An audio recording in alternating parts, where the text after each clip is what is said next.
Bandimi taba bokota boyoka makambo oyo s'est passé. Na bandimi taba nyonso bokota bo partager poto balikambo ya pasteur Théodore. Bonjour na balandi soirée télévision, bonjour na communauté congolaise Mbote na ba oyo nyonso banda biso. Bandi na tokodi likambo ya pasteur Théodore ngoyo oyo aye ko se remarier lisusu na mwasi oyo tomoni bandeko nanga mwana ya moke lokola pasteur Kas. Bandeko nanga tomoni makambo oyo et comme olekela biso po tondimi te na kati église ya pasteur Théodore Ngoyi aye kolakisa biso mwana parce que pasteur Théodore Ngoyi aza na bana ya mikolo makasi. Est-ce que mama oyo ezali nzoto moke bokono te to azali mwana lokola mwasi ya pasteur na biso Kasi bandeko elekeli biso ya tumemeli bino tome ya kotuna est-ce que na kati église ya pasteur Théodore Ngoyi ba jeune fille to ba jeune garçon o bakobala na kape et c'est sengeli ke pasteur akamba bango atia loboko to nini bano tomoni ne pasteur azali kopesa mbongo ya libala azali kokonte bambongo ya libala oyo azo kobala mama na biso to mama pasteur oyo ya mwana moke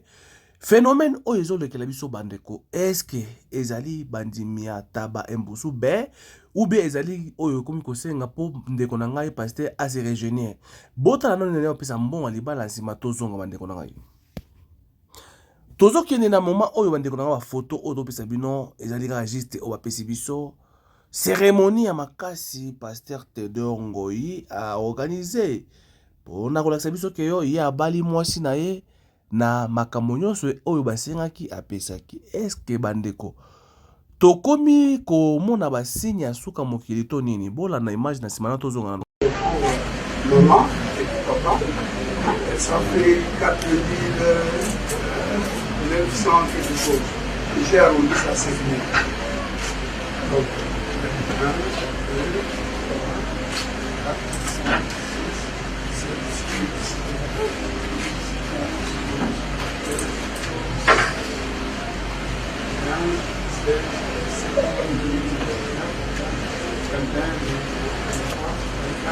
4, 5, 6,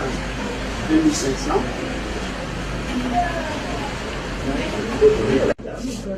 Plus 100. Ah, ok. Pardon.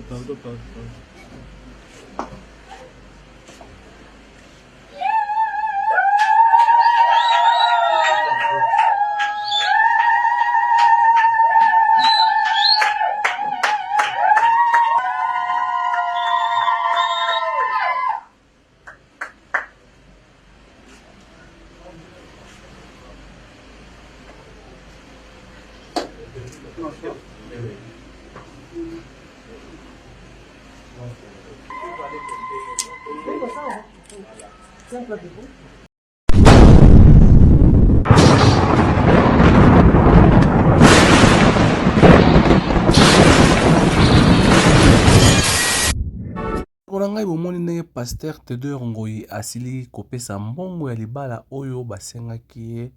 e apesi toza koyeba te eske pasteur Théodore Ngoyi po azwa mama oyo responsable mama oyo ya ba age na ye na mwana oyo abali lokola pasteur Kasi l'état congolais azali kopermettre yango to nini e toza kolakisa bino pa kosala polémique bandeko na ngai phénomène oyo eza kolekela bato komona papa mokolo azali komeka kobala mwana moke eza phénomène oyo eza kolekela biso makasi e tozali koloba par rapport ya komona na kati église ya pasteur Théodore Ngoyi azali pe na ba mama oyo bazali ba veuve to baza divorcé to bao babala te ya mikolo ya bien ya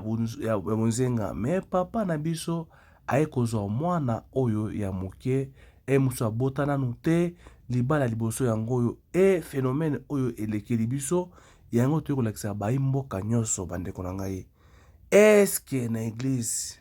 ezali kokende kosambela nzambe oyo eza église ya taba embusu be oyo eza nini botala makambo oyo ndenge pesaki ndenge mama na biso oyo mwana moke abota nanu te me pasteur na biso Théodore papa ya bana mikolo bakoleka pe na mwana oyo abali ye pourquoi oyo nyonso tobandi komona na kati ya République démocratique du Congo par rapport toyebi te ezali souffrance to nini. Pasteur Kasa alobaki baparent baza kokabela bana bango na bapaster. Eske parent opesa mwana yo ya mwasi epai ya papa mokolo ke bajene bazangi to nini. Esali pasi pe mama bandeko na ngai koraconte mama solo ya komona ndenge Kongo na biso na ndenge ezokende. Papa mikolo bakomi kobala bala mike bongo bajene garçon bakobala bamama bakoko to banani.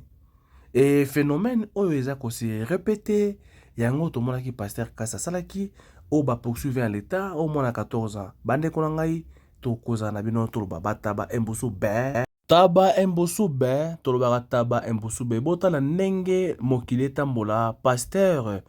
bandimi baza lokola ntaba lokola mama oyo na taba na ye. Mama oyo aza na taba na ye akomisa taba lokola moto atambolaka na de makolo.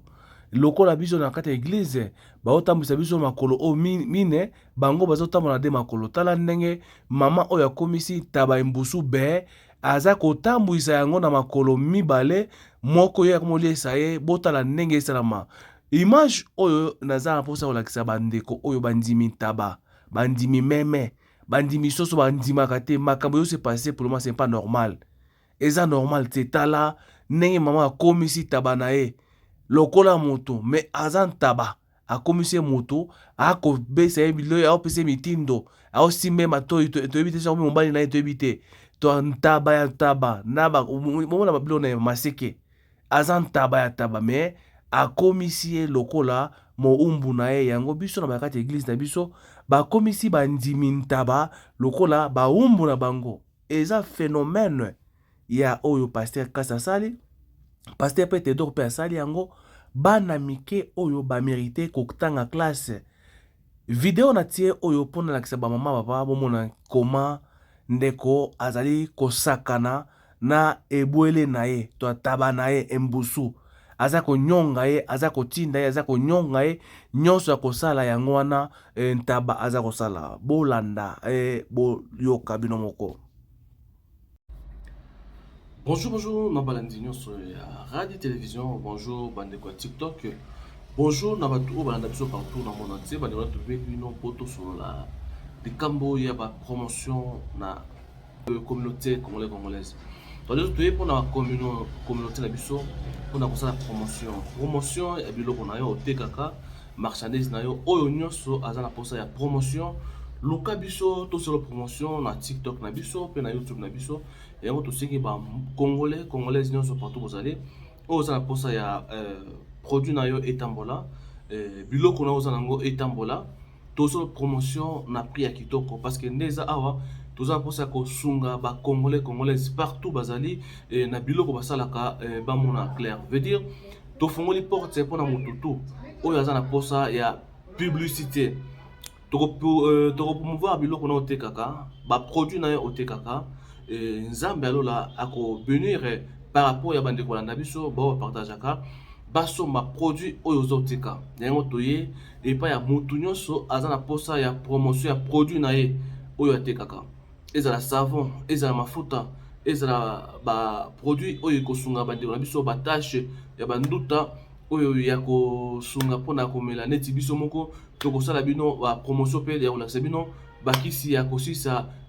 poison na kati ya nzoto pe ya kotraite makila na biso yango tosengi ndeko nyonso partout ozali contacter biso na kati ya chaîne na biso partout tokosunga bino eza ya bino simple ndeko oyo asalaka toujours na bonzambe toza tofungoli porte na mutu nyonso a contacter biso pour tout ça ye promotion ya biloko na yo oza na école oza na flat hotel na yo ozali na oza na service de traiteur toi oza na malewa na yo oza na nyonso oza na posa pour na promotion na ba congolaise bao tout banda biso ndeko contacter biso to kosala yo promotion na. Merci na ndeko nyonso à partager, merci na mutu nyonso oyo akozala intéressé contacter na kati ya Radio TV4 ezali TikTok na biso pe na Radio Télévision ezali YouTube na biso Radio News TV ezali bongo page Facebook na biso. Merci.